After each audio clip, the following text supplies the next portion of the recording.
Hi, so this is the first in a short series of videos I want to put together of me playing my own Mario Maker levels.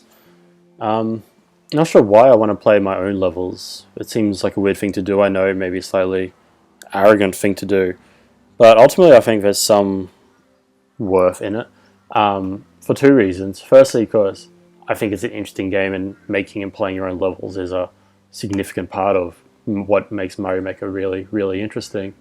So like talking through my own design decisions, even if that's not how they actually turned out when other people played them, might have some worth.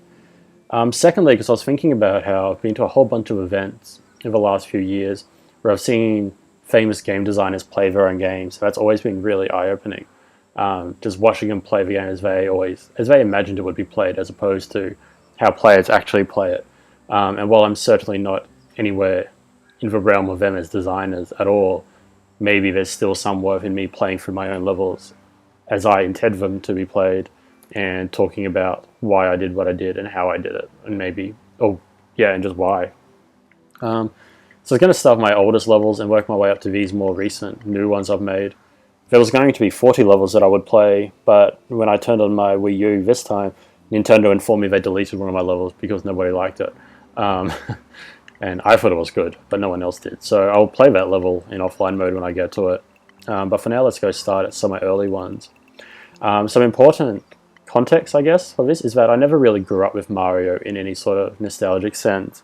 Mario was around. I played it at friends' houses in drips and drabs. I, downloaded ROMs of Mario games in my high school years because I felt like I should play them and tried playing them on a keyboard, and that never went that well. But it was really only the last year or so that I really got to know Super Mario Bros. And Super Mario World. So my enthusiasm for Mario Maker is pretty interesting, I think, because it's clearly not driven by a nostalgic drive. So I guess part of it, I guess, is maybe just it's such a really nice tool to put things together, and I still understand the vocabulary of Mario. I know what a red shell does as opposed to a green shell. So maybe just being able to dip my fingers into that toolkit is mesmerizing and great, even without that nostalgia of Mario. And related to that, it's really helped me appreciate why Mario is such an important game in terms of just how satisfying it feels to move Mario through these levels. But anyway, let's start at one of the first levels I made, Flower Clouds. 23% clear rate out of all the attempts people have had on it. When I first started playing Mario Maker, I guess my ideas were very, very simple, and I was just throwing things into the game and just seeing what worked together. So I put a piranha plant in a cloud and realized they kind of just went back and forward, and also that they could overlap other solid objects. So I made this silly level where you just kind of you've got this piranha plant kind of unpredictably trying to seek you out, and you got to make sure you don't get hit by it. I guess I put a bunch of one-ups. So everyone in the early levels kind of just spams things. Like I just did those 3 one-ups, I guess. Whoa. So that cloud's interesting because it kind of dips down into the danger zone. Oh dear. And then there's 2 of them. So I have these little safe zones that you're not instantly killed, and then you quickly gotta go. Oh god. So it's a pretty short level. There's like a one-trick pony. A bit silly. Oh damn it.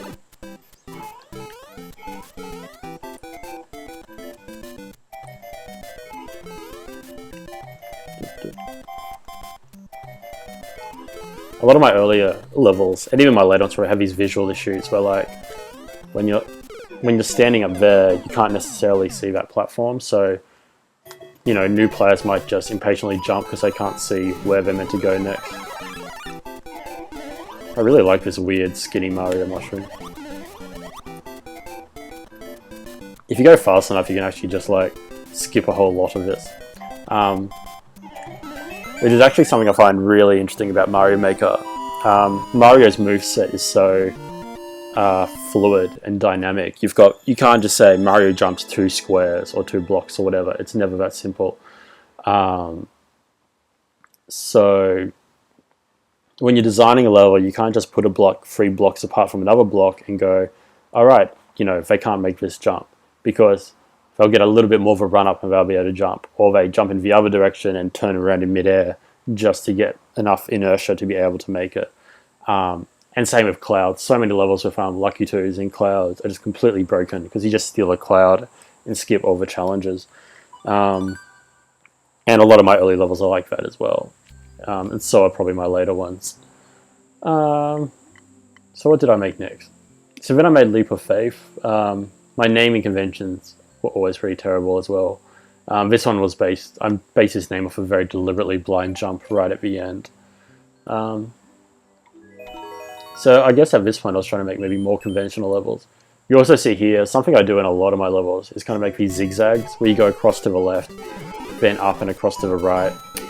Oh man, did I really put monsters in question marks? I hate that. It just seems like the jerkiest troll move to do. I'm not a fan of that anymore.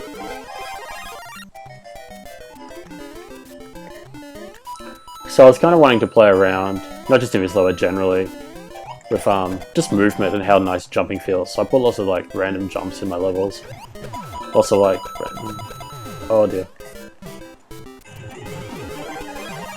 I always try to be liberal with mushrooms. I don't know why that was there.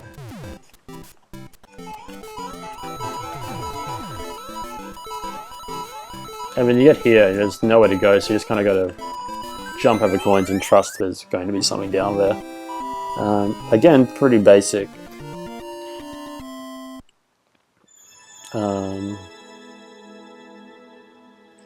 The next level is probably one of my more popular levels, and probably one of my jerkier, more troll levels.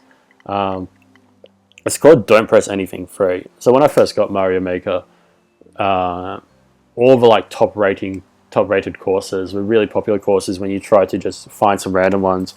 All of them were automatic Mario levels, levels where you don't press anything.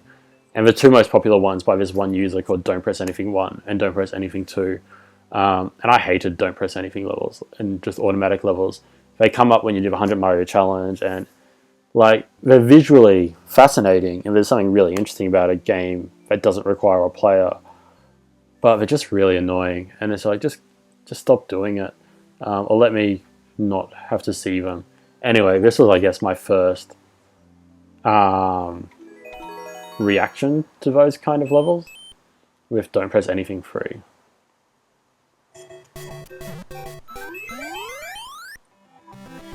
Fuck you, Don't Press Anything levels. I guess I kind of saw it as deliberately punishing anyone who wanted to play a level with that name. It's pretty angsty maybe in hindsight, but it went alright. So the level that Nintendo kicked off the online course world because it wasn't popular enough is actually another level I made more recently called Don't Press Anything 4, which I might as well show you before we move on. I made this much later, but let's check it out now. Spoilers, I guess, in the names of all these courses. So I had a different idea with this one, with Don't Press Anything 4. My idea was make it look like one of those levels where you don't have to press anything, but make it so you actually do have to press something. Again, to kind of troll the people that want to play this level. So most Don't Press Anything levels start with a spring shooting out of a cannon, normally at high speed. So what I've done here is use a normal cannon instead of the high pressure cannons. Just kind of dribble this spring out that completely misses you. I've got all these moving parts that have nothing to do with the level just because Don't Press Anything levels normally have moving parts. So I just wanted it to look like you weren't meant to press anything, so that the player would just sit here for a while and think something had gone wrong, which is not the case. And then I put some laughing there. I don't normally use the sound effects, but I thought I should make it clear that it was a joke.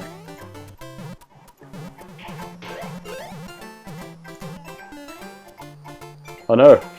I should have stayed on it. So it's a pretty short level. I think I need one of those helmets though.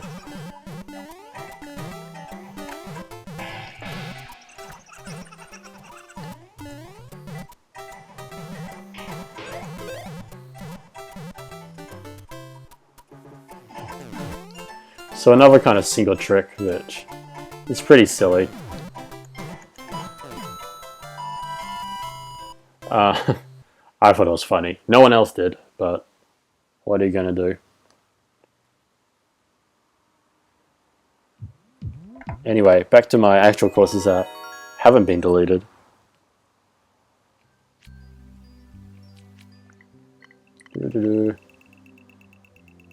So we're still on my pretty basic single trick early levels.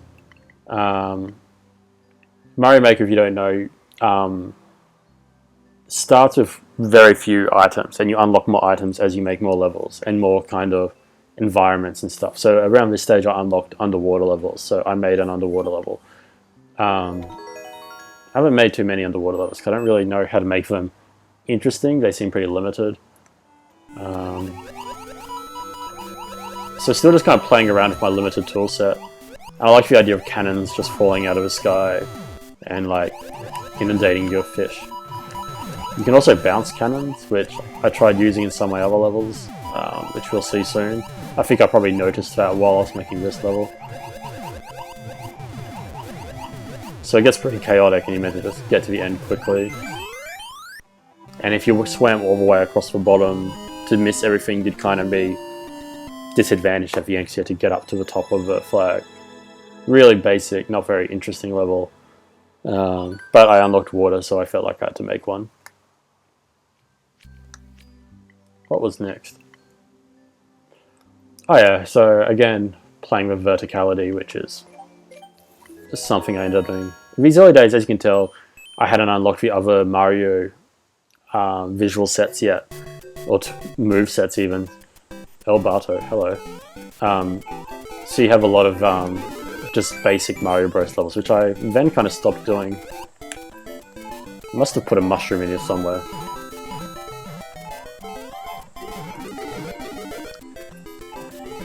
Oh, I think I need that Koopa. Yeah, so I need that Koopa to get through here. I've actually deliberately made it so there's a shortcut in this level. I got really excited about levels having shortcuts. Actually, I'm going to show you a few different ways. So, you can go through here, and if you stop the shell and shoot it through again, you can skip a whole part of a level by like killing away piranha plants. But like the way you're meant to do it, if you can't find a shortcut, is to go up here.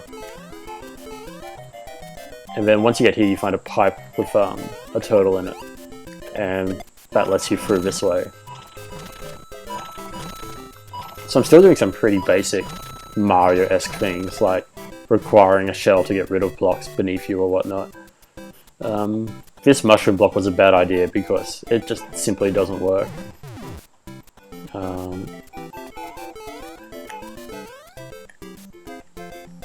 So this is where the level gets its up and over name. You have to go up and over these thwomps, whatever they're called.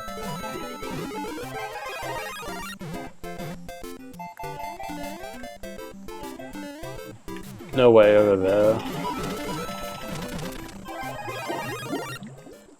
Started playing with question mark blocks, mystery mushrooms, which I don't really use that often, but I didn't know you could set specific characters to them yet at this point.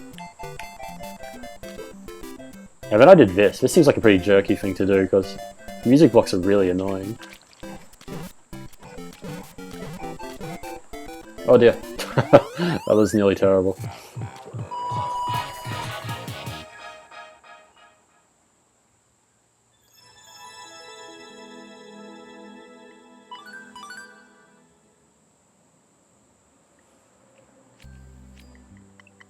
What levels are ahead? Right, so shell gadgets, once I get to it, that's when I start, I guess, trying to make more complicated levels. For now, I might play these two and end this video after those ones. So Hitchhiker, this is another gun based entirely about, I noticed something and then wanted to make an entire level based on that thing. So it's about these flying dudes, I don't even know what you call them. So I put a few up there to make it clear this level's about them. And then I put this question mark out of reach and this guy underneath it to hopefully make it clear to the player that you can stand on them. and then you reach this dead end of this kind of spikes. And so what you got to do is stand on these dudes.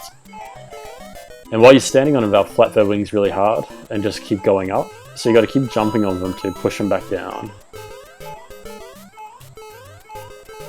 Oh, why did I do that? That seems like a really annoying thing.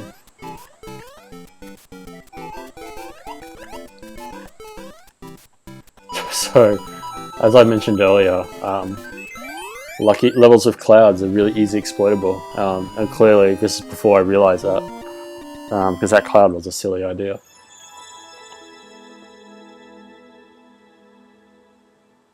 Thanks, Joel.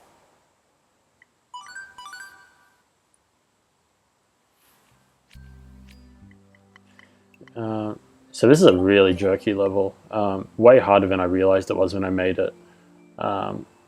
Clear rate of 3%. Let's see how I go though.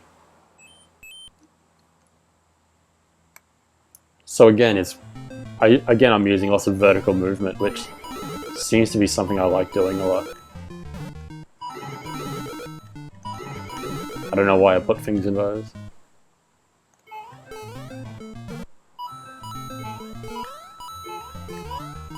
I don't know why I like vertical movement so much. I think I find the levels too short to just have horizontal, but I think it's a pretty crude way around that.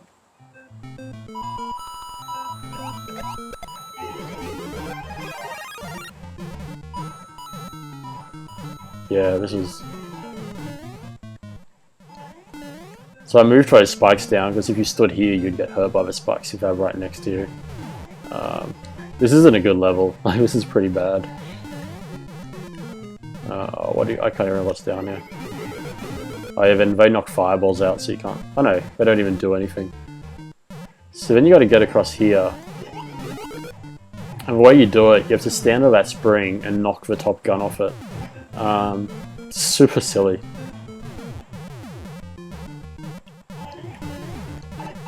Oh.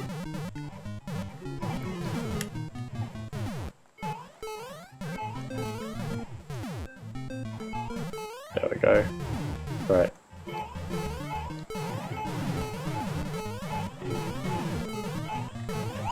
I think I just like guns on question mark blocks because they just don't stay on them, they just keep... Sorry, music note blocks, they just keep falling. It's kind of fun and chaotic. Oh dear. And it kind of just means there's bullets going in more unpredictable routes and not always along the same lines. So this is another down again. That was stupid, Brendan.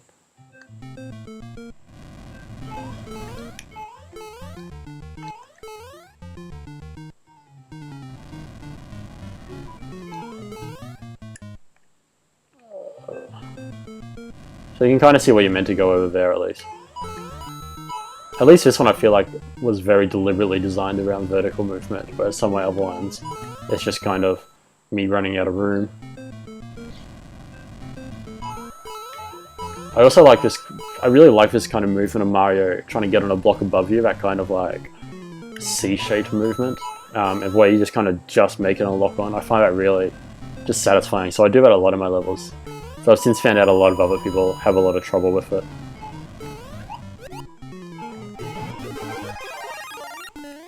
So I tried using coins to make it clear where you have to go here. I don't know if that coin down there is a secret or if it's just me accidentally placing a coin.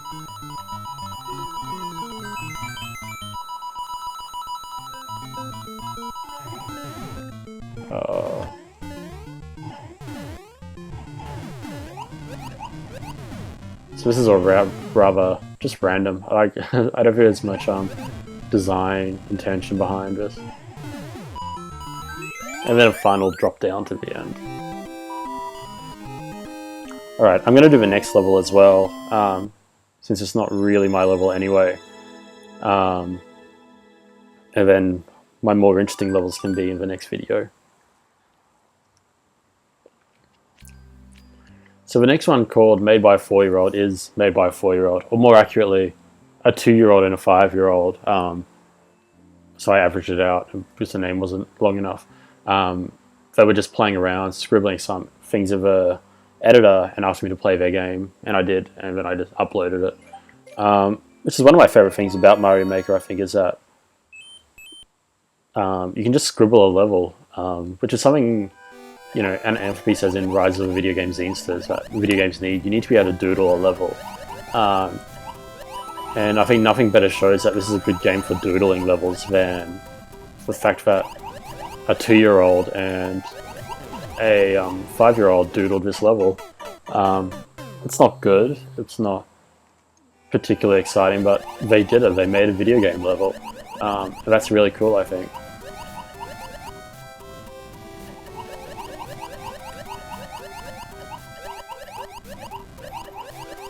Which is actually probably a nice place for me to finish this first video, because that is what I think is so exciting about Mario Maker, is just the diversity of levels on it, and diversity of crap levels, which are great levels, but crap by a very narrow register of what counts as good. And I think it's really exciting. So those are all my like just straight up Super Mario Bros. Levels that I made when I first got the game. I guess our Super Mario Bros. 3, so I clearly just unlocked that. And I guess after that we'll start seeing my obsession with Super Mario World, which most of my levels from here on out will be. But we'll end that video there and pick it up next time. So thanks.